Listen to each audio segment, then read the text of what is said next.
Welcome back, everybody, to Zlatan's Fight Picks. Today we're going to recap UFC 288 Sterling versus Cejudo. Let's do this. Not looking forward to it. It was a terrible card. Well, it was a good card. Didn't work out so well for us. Not happy with it. Kind of disappointed.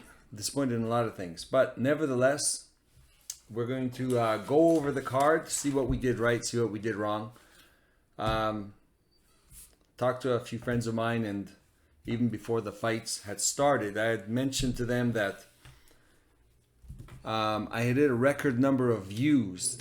And I said, I'm kind of scared because the last time I hit a record number of views was on, I think, UFC 286. And not only did I hit a record number of views, I hit a record number of mistakes or losses kind of thing in my picks. So I told him, I said I was scared that now that I hit this new record that I might jinx it, being superstitious. So anyways, going through the fights, we did have the first two fights go our way. We had Holmes Ribeiro, which we picked Ribeiro. What was Ribeiro? Is right here in the middle of the pack.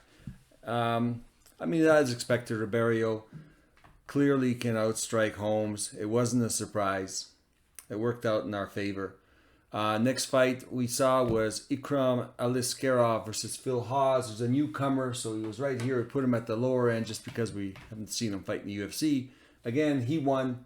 So we had two in a row, and I was looking good, and I was very happy. I'm like, well, you know what? We already got two hardest fights, the two hardest fights probably to pick out of the way. So, this can only get better. Needless to say, right after that, everything kind of didn't go our way at all. So everything after that was wrong, almost everything. So 2 out of 2 right to start was a very good sign. I thought, how bad could this be, right? We gotta hit a decent number. Nevertheless, the next fight was Braxton Smith. Who's to know that this Braxton Smith only had enough gas for 1 minute and 30 seconds of the fight, and then basically gassed and curled up into a little ball and got hammered by Parker Porter. I had picked Parker Porter in the last fight, and he got knocked out. And I thought, you know what, he's susceptible to this knockout, maybe more now as he's getting older. But Braxton Smith, it's obviously Braxton Smith does have a lot of power. But in the last year and a half, he had 5 fights. It looked like they were kind of grooming him to get to this spot, to get to the UFC, and kind of on the fast track. And there's a lot of stuff in his game that he's definitely got to work on. He just basically got fast tracked into the UFC as this huge knockout power puncher, probably put a lot of the right guys in front of him to fall into that. Nevertheless, he did absolutely terrible. He just basically curled up in a ball, after he shot like a really bad takedown, and he did not have the energy or the gas tank to do anything. I don't know. It could have been an adrenaline dump. It was his first fight in UFC. Who knows? But then that was our first loss. It didn't quite work out. Braxton Smith, well, he had flashes of greatness. There was a couple times where he hit Porter, and it, you never know. It could have been over. And hey, if he were lucky enough to actually hit Porter and tag him directly on his chin, we could have been having a different discussion about what a great underdog pick Braxton Smith was. But Porter pulled it off. Keeping it going, Marina Rodriguez versus Virna Jardinerova. Well, who's to know? Dern, was it Dern? Out-grapples Jandiroba. Rodriguez out-grapples Dern. And now Jandiroba out-grapples Rodriguez. It was clear from the start that Virna, we know she's a grappler, but she did not want to be on the feet at all. And right from the very get-go, she immediately took down Marina Rodriguez. It was obviously that was her game plan. It was disappointing that Marina Rodriguez could not keep it on the feet at all, especially in the first round. She got taken down immediately. In the third round, Marina Rodriguez won it. She had stayed on her feet long enough to do some damage, and she won the third round. It's a shame that she couldn't have pulled that off with one more round where she did enough damage where she could have won the round, because it was clear that in the third round she did defend the takedowns a lot better, and she got enough damage off where she won that round. All she needed to do was one more round. I don't know if she was just not prepared for it, but I mean, obviously she ended it like that. I mean, it was a shame that she didn't start it off like that. At least in the second round, where she would realize, like after the first round, like, hey, this girl's gonna just try taking me down. I gotta really sharpen up on my takedown defense. But in the third round, she did, but it was too late. Unfortunately, we got that one wrong as well. Next fight, Chaos Williams versus Bedoya. Where was that? That was actually here. Rodriguez, wrong. Wrong. Chaos Williams versus Ronaldo Bedoya. Chaos Williams was a high probability pick. Chaos Williams won that fight. Rolando Bedoya looked way better than I thought he would look. You know, I mean, looking at him at the lower, like in the other fight, what's that? And the other fight groups in Peru, where he's from, he didn't look fantastic, but he looked decent. But I mean, looking at the level of competition, I thought he would be totally outclassed. And you know what? He wasn't. He looked great. It was a really close fight, close rounds. Tough kid, has good combinations. You know what? He's got a lot going for him. I mean, I'm glad Chaos Williams won. We picked him to win. It happened the way it happened. But he's definitely somebody to look out for, this Bedoya kid. And he's 26 years old. He's pretty good, you know. I mean, I think he fights Chaos Williams again, and with a couple of small changes, he can win. But yeah, he looked really good. But nevertheless, that was a correct on our part. Moving on, Kennedy Nzechukwu versus Devin Clark. You know, again, which Devin Clark was going to show up. And it's not that Devin Clark did so badly, but he did break in the end. And this is where the mental thing comes in. But Kennedy looked fantastic. He made huge improvements. He's very tough. And I've seen him take a lot of punishment and absorb a lot of punishment and then tire the other guy out by having the other guy hit him. And I've seen him do that before, and he did it in this case. Devin Clark hits him really hard, has him on wobbly legs. I mean, it looked like Devin Clark was going to get him out. And Nzechukwu covered up, full guard, took all his punches, and slowly but surely recovered and then attacked Devin Clark as he was getting tired, and then took him out. And hey, I mean, it's one of those things. If Devin Clark had completely finished with the knockout, where he kind of unloaded too much, he was just headhunting, when he had, obviously Kennedy had clearly covered up. He should have gone to the body. There was a lot of other things he should have done. Maybe slowed down a little bit, gone to the body, gone to the head, and you know, instead of unloading like that on the head. And Nzechukwu definitely recovered, and then he finished Devin Clark. So I mean, it could have gone that way. It went the other way. Nzechukwu did look hugely improved, but he absorbed all the punishment and he came back to win. And again, like I said, it could have easily been where Devin Clark completed the KO. I mean, he almost had him out. It would have been a totally different discussion, right? And that was, where was that? We had him here as an underdog. Smith was an underdog too. Dober and Frivola. You know, something I had said with the Dober, he really relies on his chin, and at some point it might stop saving him. And this fight was one of those fights. Frivola came out like gangbusters, did really well at the beginning. Probably one of the best I've ever seen him, really on top of his game. Dober came back, started putting on Frivola, then eventually he got caught. He got caught, and normally where he would recover from a shot like that, he actually got hurt. He fell on the ground, and even though I thought it was a little bit of an early stoppage, Dober was hurt. You know, he normally does recover pretty quickly, but honestly, even after the stoppage, looking at it, he still looked a lot more hurt than I've ever seen him look. So it's one of those things. You know, the Drew Jober chin at some point is going to start giving out, and I think it started to give out at that fight. And I don't think you're going to see Dober take the shots he's taken before and take them as well.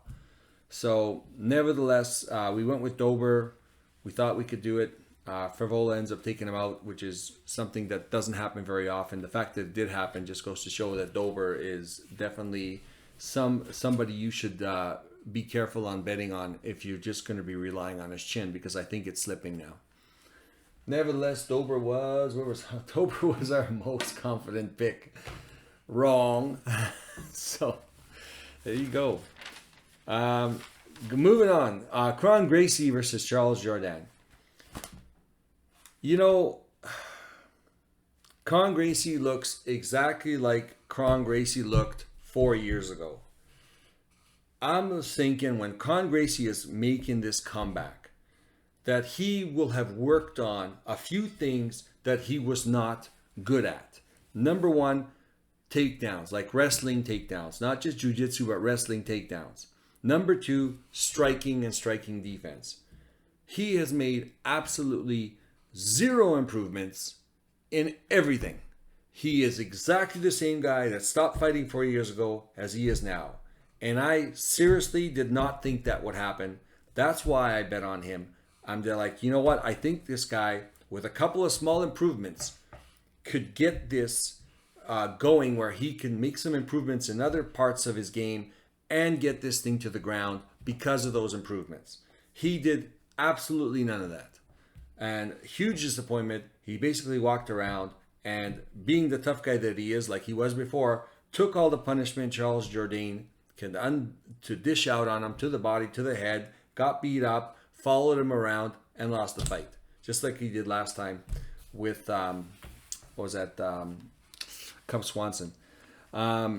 Hugely disappointed. I don't even know why he came back. If he's going to make no improvements to his fight game, why do you think you're going to come back and do better? Like, it didn't make any sense. Anyways, I was totally expecting this. I guess this is what it goes to show is, don't expect anyone to make any improvements, even though sometimes they do come back hugely improved. Most of the time, actually. Don't bet on it. We did. So Kron Gracie lost. Where was he here? Gracie. Gracie. Sorry, I was just pointing with the wrong finger. Next fight, Movsar Evloev versus Diego Lopez. I mean, he was the second most confident pick. Evloev is a guy. He's going to be a contender. And you know what? There was I told that. I said the decent bet would have been Lopez, because he's got really good submission skills and the kid's underrated. And sure enough, there was at least once or twice where he, had a good submission, working on a good submission against Evloev. And Evloev, like I said, he always seems to manage to get out of these submissions. And one of these times he might not be able to. And it was tight. He had a couple of good submissions on Evloev. Evloev ended up winning the fight. But this Lopez kid really put it on him. He fought a really good fight. We expected Evloev to win. He was a high probability pick. He did win, but yeah, Diego Lopez is somebody you should definitely watch out for and bet on if he fights anything lesser. I mean, he just went 3 competitive rounds with a contender. So looking forward to watch him fight too.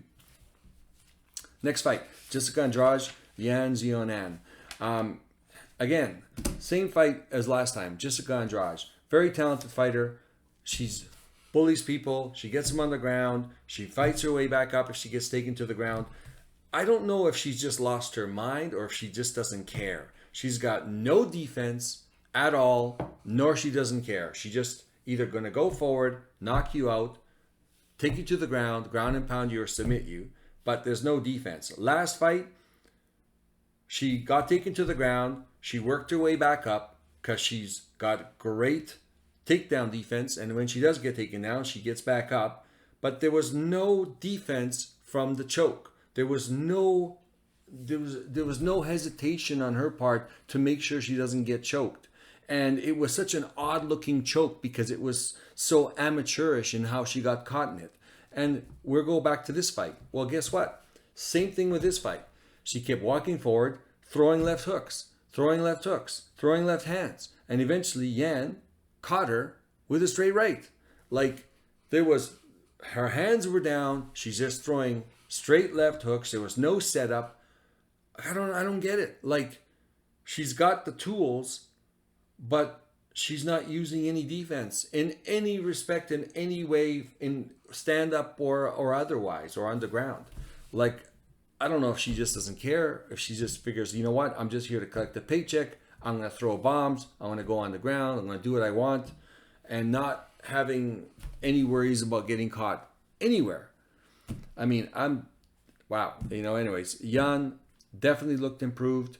Jessica Andrade, I mean, she's on her way out. She's on her way out. I think she's just going to be more of a gatekeeper than anything else now, because she's not going to be a contender. Not with performances like that where she doesn't try to win, or just make sure she doesn't lose. But she doesn't even care. She just goes out, and it's either she's going to finish you or she's going to get finished. It's going to be one of those type of fighters. And definitely, thought last time was a one-off, but definitely not a one-off. This is her new fighting style. She's not improving. She's not changing. She's going to do what she does. Either she's going to win or she's going to get caught. And these girls are getting better at catching her. Straight up. So, where's Andrade? Here. Wrong. Next fight. Bilal Muhammad versus Gilbert Burns. I mean, Gilbert Burns got injured in the first round. I think Gilbert Burns fights... he's been fighting way too much. He's been fighting way too many times for the last year. He's fought how many fights? 4 or 5 fights in the last year and something. It's way too much. Your body breaks down. First round, bicep injury, fights with one hand the whole fight. Bilal Muhammad can't even get him out with one hand. That tells you right there. If he had 2 hands, what could Gilbert Burns do? I think Gilbert Burns is a better fighter. I think they run this back. Gilbert Burns wins. Bilal Muhammad did look great, but he looked great against... I mean, he looks great anyways, actually, even with the last time he was out with his jab and his improved boxing. But, I still think run this back. Gilbert Burns 100%. I still don't think he wins. Bilal Muhammad does not win. I think Gilbert Burns is the win. But nevertheless, injuries like that happen, and there you go. And right once that happened, it was almost impossible for Gilbert Burns to beat Muhammad. Again, wrong. Torn bicep. Last fight, main card, Aljamain Sterling versus Henry Cejudo. Well, I thought Henry Cejudo won the second round, and I thought Henry Cejudo won a close fight. But it was a split decision, and the split went to Aljamain Sterling. It could have easily gone to Henry Cejudo. But there you go. It's one of those fights. You never know what's going to happen. I thought Henry Cejudo did enough in the second round. I thought he won the fight. Obviously, one of the judges thought the same thing. So it's not inconceivable that one more judge would have given it to him. It was a close fight. Henry Cejudo started slow.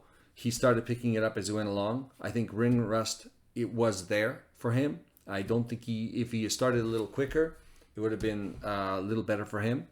But he's been gone for a little bit, and then basically Aljamain Sterling just ran away, crawled on the ground, tried to get him in, some kind of grappling exchange while he was.